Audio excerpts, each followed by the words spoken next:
దీపని గదిలోంచి పంపించాలి అనుకున్న జోష్‌ని చెంప పగలగొట్టి, దీప నా కన్న కూతురు అంటూ షాకిచ్చిన సుమిత్ర.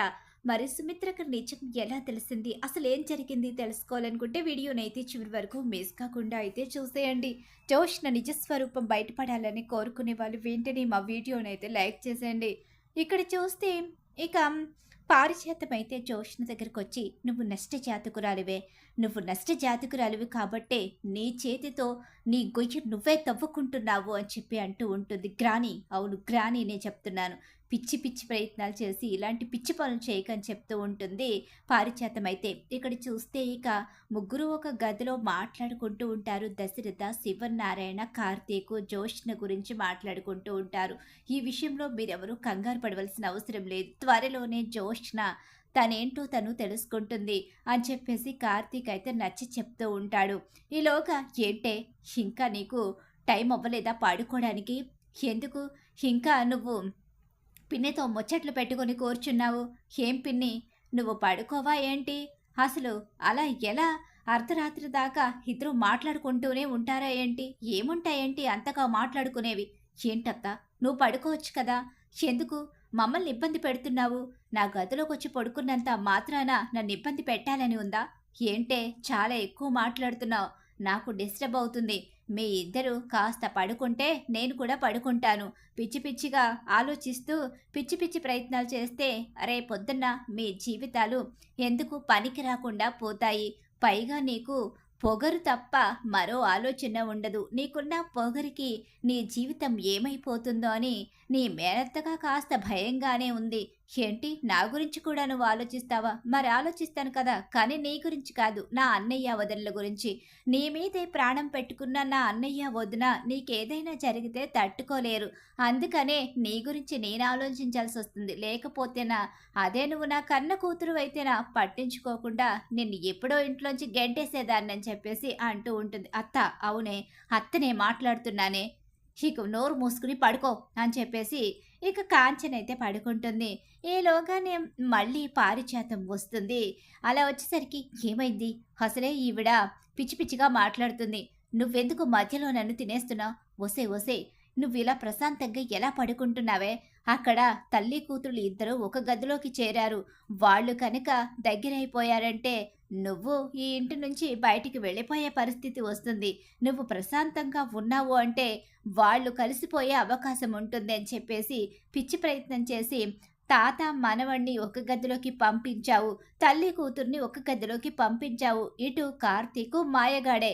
అటు ఇక దీప తన కన్న కూతురు కాబట్టి ఏ క్షణం నిజం తెలుసుకున్నా నీ బ్రతుకు బస్టాండ్ అయిపోతుంది. ఆ విషయం గుర్తు చేద్దామనే వచ్చాను. అయితే ఇప్పుడేం చేయమంటావు? అర్ధరాత్రి సమయంలో గదిలోకి వెళ్ళి వాళ్ళను ఇద్దరిని బయటికి తీసుకురమ్మంటావా?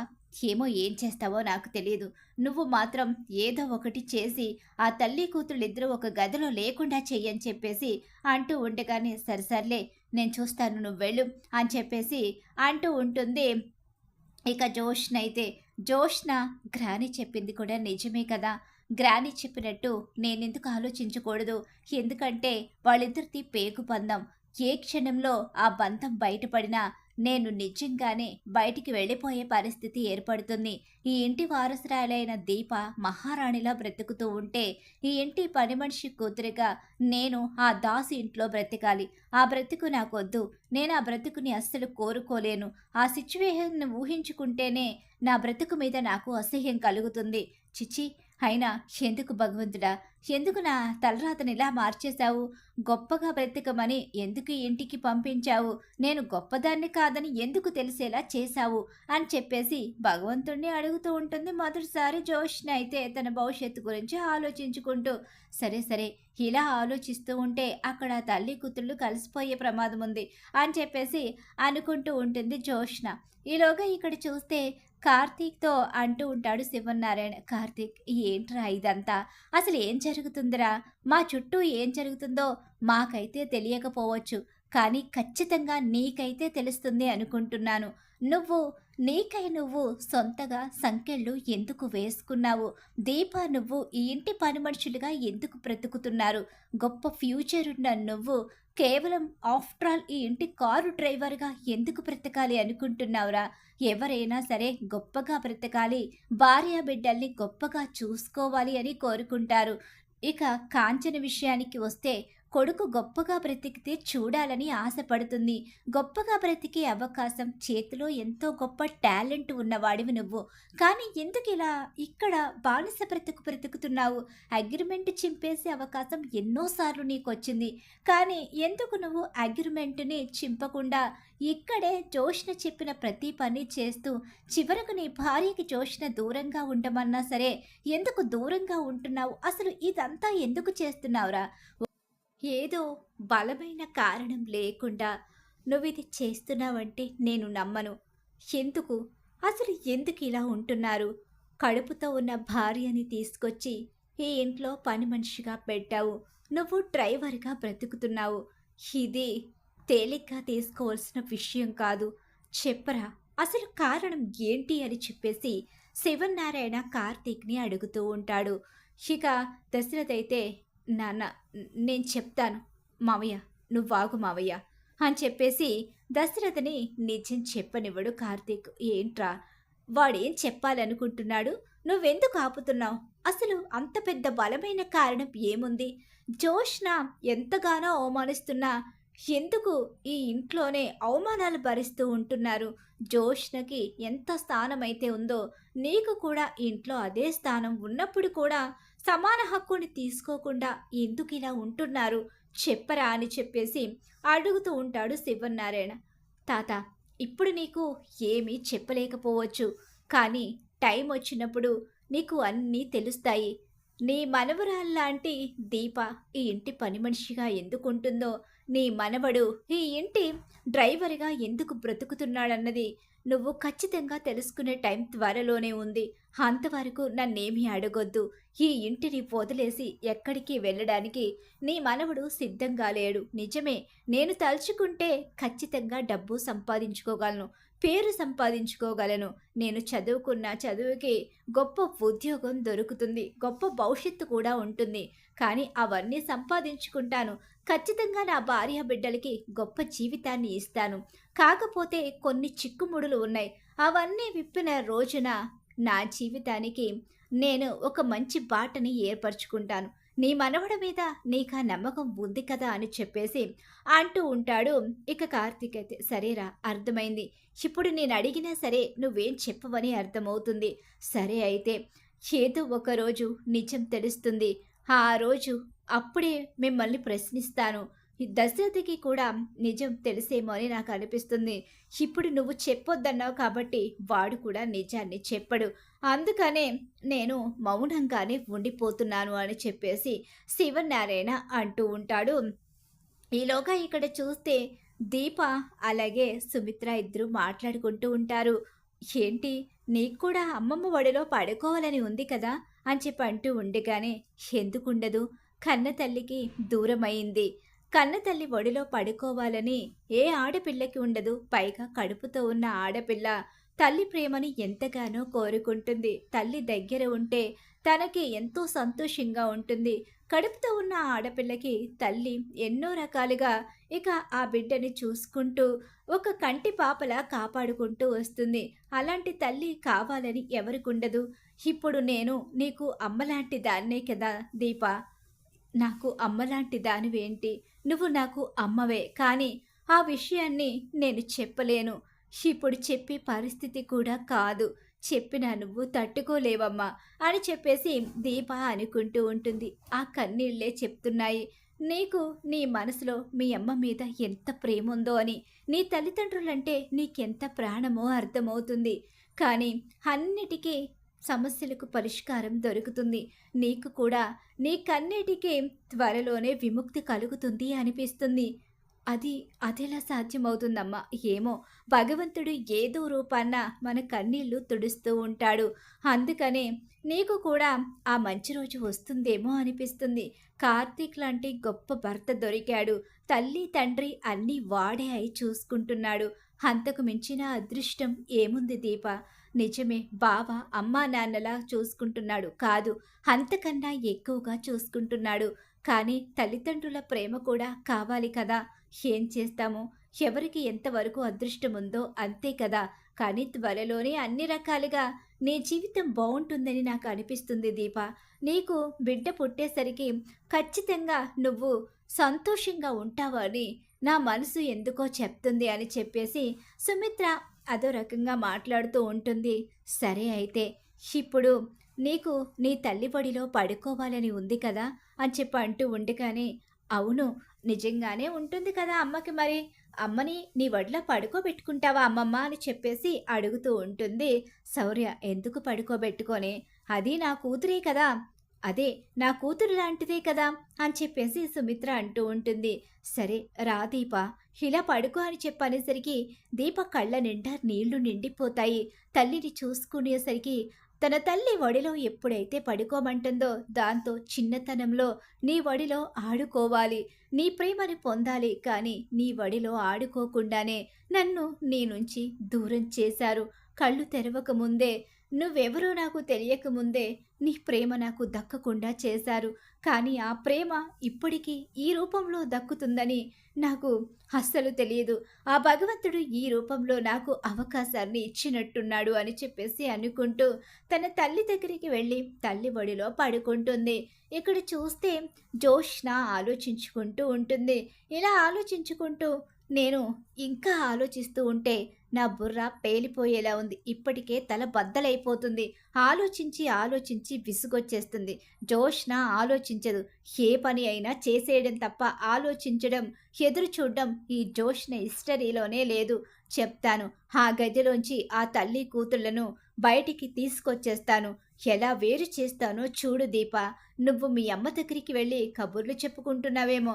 నిన్ను చూడు ఇప్పుడు ఆ గదిలోంచి ఎలా బయటికి తీసుకొస్తాను అని చెప్పేసి అనుకుంటూ ఉంటుంది జోష్న. ఈలోగా ఇక్కడ దీప ఎంతో ప్రేమగా తల్లి ఒడిలో పడుకుంటుంది. ఇక సుమిత్ర తల నిమురుతూ ఇప్పుడు సంతోషంగా ఉందా దీప? చాలా సంతోషంగా ఉందమ్మా. నిజంగా ఈరోజు వస్తుందని అస్సలు అనుకోలేదు. నా కన్న తల్లిలా నువ్వు నా తలపై నిమురుతూ ఉంటే, ఇలా నీ ఒడిలో పడుకుంటే ఎంత ప్రశాంతంగా ఉంది అంటే మాటల్లో చెప్పలేంది అని చెప్పి కన్నీళ్లు పెట్టుకుంటూ ఉంటుంది దీప. దీప కన్నీళ్లు తుడుస్తూ, ఎందుకే కన్నీళ్లు పెట్టుకుంటున్నావు? నేను మీ అమ్మలా అనిపించడం లేదా?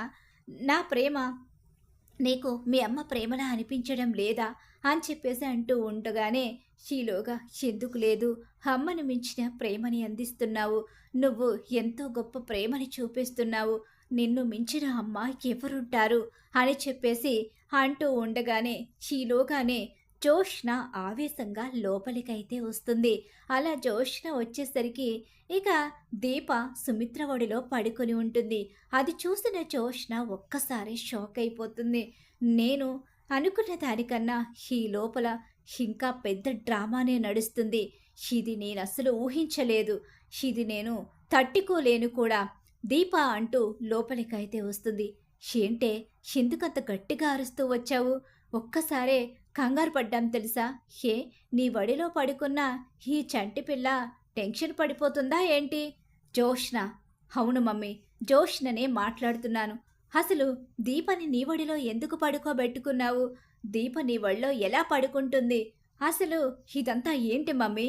నేను నీ ఒళ్ళో పడుకోవాలి, ఆ స్థానం నాది కదా అని చెప్పేసి అంటూ ఉండిగాని, తప్పేముంది? దీప కడుపుతో ఉంది. కన్న తల్లి ఒడిలో పడుకోవాలని దీపకు ఆశగా ఉంటుంది. అందుకే ఇక్కడ పడుకోమని చెప్పాను. తను కూడా ఎంత హాయిగా పడుకుందో చూడు.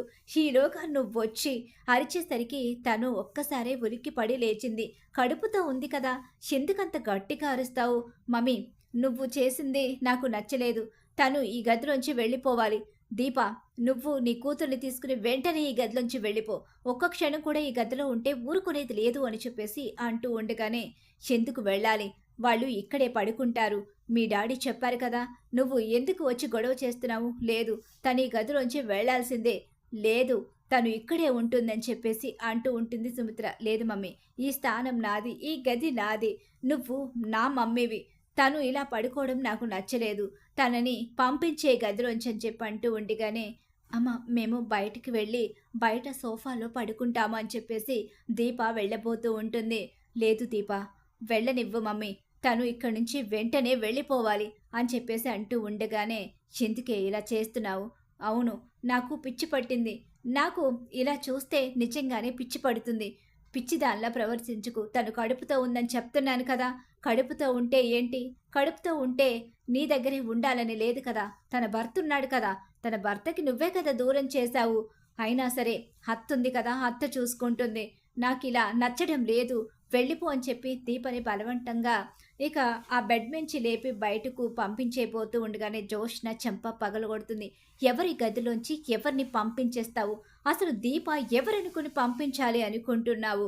దీప నా కన్న కూతురు. నా కన్న కూతుర్నే ఈ గదిలోంచి పంపించాలని ప్రయత్నిస్తావా నువ్వు? ఏం మాట్లాడుతున్నావు మమ్మీ? దీప నీ కన్న కూతురేంటి? అవును, దీప నా కన్న కూతురే. ఏంటి? ఏమీ తెలీదు. మా అమ్మ పిచ్చి మొహంది. నా మీద ఉన్న గుడ్డి ప్రేమ తప్ప మా అమ్మకి ఏమీ తెలీదని నువ్వు అనుకుంటున్నావా? అన్నీ తెలుసు. ఈ ఇంట్లో ఏం జరుగుతున్నాయో కూడా నాకు తెలుసు. నువ్వెవరో తెలుసు. దీప్ ఎవరో తెలుసు. ఎవరు ఇంటికి అన్యాయం చేశారో కూడా తెలుసు. మమ్మీ, ఏం మాట్లాడుతున్నావు? అవును, ఒక్క క్షణం దీప, వస్తాను ఉండు అని చెప్పేసి తన గదిలో ఉన్న డిఎన్ఏ రిపోర్ట్స్ని బయటికి తీసుకొస్తుంది. ఈలోగా ఏంటి గట్టి గట్టిగా కేకలు వినిపిస్తున్నాయని చెప్పి కార్తీకు, దశరథ అలాగే ఇక శివనారాయణ కూడా బయటకైతే వస్తారు. ఈలోగా ఈ గదిలోంచి అందరూ కూడా బయటకు వచ్చేసరికి, ఏమైందమ్మా? ఏమైంది దీప? ఏం జరిగింది అని చెప్పి అంటూ ఉండగానే, నేను చెప్తాను. జోష్నకి దీప నా దగ్గర పడుకోవడం నచ్చలేదంట. నా ఒడిలో పడుకోవడం అస్సలు నచ్చలేదంట. ఏంటి జోష్న ఇదంతా? నేను చెప్తానండి. తనకి ఎలా నచ్చుతుంది? ఎందుకంటే తన స్థానాన్ని లాగేసుకుని ఈ ఇంటి మహారాణిలా పెరుగుతుంది కదా జోష్న. మరి అలాంటప్పుడు ఎలా దీప నా ఒడిలో పడుకుంటే నచ్చుతుంది? ఎక్కడ మళ్ళీ దీప ఈ ఇంటి వారసురాలని తెలిసిపోతుందో, ఎక్కడ దీప నాకు దగ్గరైపోతుందని తనకి భయం కదా. సుమిత్ర, ఏం మాట్లాడుతున్నావు? అవునండి, మీరెవ్వరూ చెప్పకుండా దాచిపెట్టిన నిజం. జోష్న ఈ ఇంటికి అన్యాయం చేసిన నిజం. అలాగే అత్తయ్య ఈ ఇంటిని మోసం చేసిన నిజం. ఇదిగో ఇవిగో డిఎన్ఏ రిపోర్ట్స్. దీపకి నాకు డిఎన్ఏ చేయించి దీపే నా కన్న కూతురని తెలుసుకుని తన గదిలో భద్రంగా దాచుకున్న జోష్న గదిలో రిపోర్ట్స్. దీపే నా కన్న కూతురని తెలుసు. నేను డాక్టర్ని కూడా కలిశాను. నాకు ప్రాణదాత కూడా దీపే అని తెలుసు. నన్ను ఈరోజు ఇలా ప్రాణాలతో కాపాడి కూడా నా కన్న కూతురు దూరంగా బ్రతుకుతుంది. మూడో మనిషిలా ఈ ఇంటి పని మనిషిలా బ్రతుకుతుంది. అసలు ఏమనుకుంటుంది ఈ జోష్న? పెంచాను కాబట్టి, పెంచిన ప్రేమ అడ్డొచ్చింది కాబట్టి తనని నిలదీయకుండా తనలో మార్పు తీసుకురావడానికి నేను ఈ నిజాన్ని బయట పెట్టకుండా నా కూతుర్ని పని మనిషిలా చూడలేక దూరంగా ఉండిపోయాను. కానీ జోష్న రోజు రోజుకి శృతి మించిపోతుంది. నా కూతుర్నే నాకు దూరం చేయాలని ప్రయత్నిస్తుంది. అది ఈ సుమిత్ర ఎప్పటికీ చూస్తూ ఊరుకోదు. నా కన్న కూతుర్ని నాకు దూరం చేసి ఇంతకాలం అనాథని చేసి ఈ ఇంటి పని మనిషిని చేసిన ఈ పారిజాతం అత్తేనే క్షమించను. నా కూతుర్ని లేకుండా చేసి ఈ ఇంటి స్థానాన్ని దక్కించుకుని ఈ ఇంటి వారసురాలిగా బ్రతకాలని ఆలోచించే ఈ జోష్నని వదిలిపెట్టను. పెంచిన ప్రేమ అడ్డొచ్చింది కాబట్టి మౌనంగా ఉండిపోయాను. కానీ ఇక అది మాత్రం జరగదు. ఏంట్రా, ఏం జరుగుతుంది? సుమిత్ర చెప్తుంది నిజమే నాన్న. కార్తీకు చెప్పకుండా దాచిపెట్టిన నిజం. ఇంతకాలం కార్తీకు ఈ ఇంటి డ్రైవర్గా బ్రతకడానికి అసలు కారణం ఇదే. ఇక పిన్ని నీ మీద ఉన్న పగ ప్రతీకారం కారణంగా మా కన్న బిడ్డను మాకు కాకుండా దూరం చేసి దాసు కన్న కూతుర్ని తీసుకొచ్చి మన ఇంటి వారసురాలుగా పెంచింది పిన్ని. ఇక దాసు కన్న కూతురు చనిపోయిందని చెప్పి వాళ్ళని నమ్మించింది. వీటన్నిటికీ ఏకైక సాక్షి కూడా దాసే.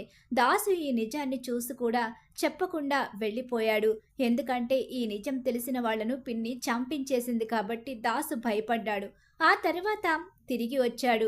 నిజం తెలిసి ఇక అన్ని విధాలుగా నిజాన్ని బయట పెట్టాలని సాక్ష్యాలు సేకరించి ఈ ఇంటి వారసురాలు ఎవరో కూడా తెలుసుకున్నాడు. ఎంత తెలుసుకున్నా నిజాన్ని బయట పెట్టలేని సిచ్యువేషన్లో ఉండిపోయాడు దాస్ అని మొత్తం నిజాలన్నీ కూడా దశరథ బయట పెట్టేస్తాడు. అలా దశరథ నిజం ఎప్పుడైతే బయట పెడతాడో ఇక పారిజాతానికి పెద్ద షాకే ఎదురైపోతుంది. దశరథికి నిజాలన్నీ తెలుసని తెలుసుకుని జోష్న కూడా షాక్ అయిపోయి ఉండిపోతుంది. జోష్న పారిజాతం చేసిన దుర్మార్గాలు తెలుసుకున్న శివన్నారాయణకి ఊహించని షాకే ఎదురవుతుంది. అలా జోష్న గురించి నిజమైతే బయటపడిపోతుంది. ఏమీ తెలియనట్టుగా ఉన్న సుమిత్ర మొత్తం నిజాలన్నీ తెలుసుకునే బుద్ధి చెప్పే సమయం కోసం ఎదురు చూస్తూ సమయం వచ్చేసరికి ఇక అక్కడ డీఎన్ఏ రిపోర్ట్స్‌తో సహా మొత్తం నిజాలన్నీ బయటపెట్టేసి, జోష్నకి దిమ్మతిరిగే షాక్ అయితే ఇస్తుంది సుమిత్ర. మరి ఖచ్చితంగా రాబోయే కథలో ఇలా అయితే జరగబోతుంది. ఇలానే జరగాలని మీరు కోరుకుంటున్నారా? అయితే వీడియోని తప్పకుండా లైక్ చేసేయండి. మీరిచ్చే ఒక లైక్ సపోర్ట్ అండ్ ఎంకరేజ్‌మెంట్‌గా ఉంటుంది.